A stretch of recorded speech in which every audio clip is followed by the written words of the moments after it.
বাংলাদেশ আওয়ামী লীগের ক্ষমতাচ্যুত হওয়ার পরপরই যেই দলটি সবচেয়ে বেশি আপনার চাঁদাবাজি, দখলবাজি এবং আইন নিজের হাতে তুলে নেওয়ার মতো যে মব জাস্টিস বলা হয়, যেই কাজটি বেশি করেছে সেই দলটি হচ্ছে বাংলাদেশ জাতীয়তাবাদী দল বিএনপি। ঠিক আপনারা যদি এর বিপরীতে দেখেন, বাংলাদেশ জামাত ইসলামী বাংলাদেশ, তারা কিন্তু কৌশলে যে রাজনীতি করে যাচ্ছে এবং তারা যে ক্ষমতায় আসার জন্য যতগুলো কৌশল অবলম্বন করেছে, এটা কিন্তু বিএনপি বুঝতেই পারছে না। আজকের বর্তমান অবস্থা যদি আপনারা তাকান দলীয়ভাবে, যদি যেই দলটি বাংলাদেশে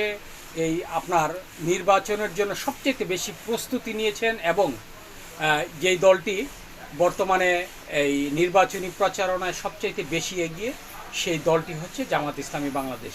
এই দলটি আসলে একটি কৌশলী, সুশিক্ষিত, মার্জিত এবং তারা রাজনৈতিক কৌশল যেভাবে এই আপনার আঁকড়ে ধরে অন্যান্য দলকে আপনার নিঃশেষ করার যে একটা শান্ত পরিবেশ সৃষ্টি করেছেন, এই দলটি বর্তমানে জামাত ইসলামী বাংলাদেশ।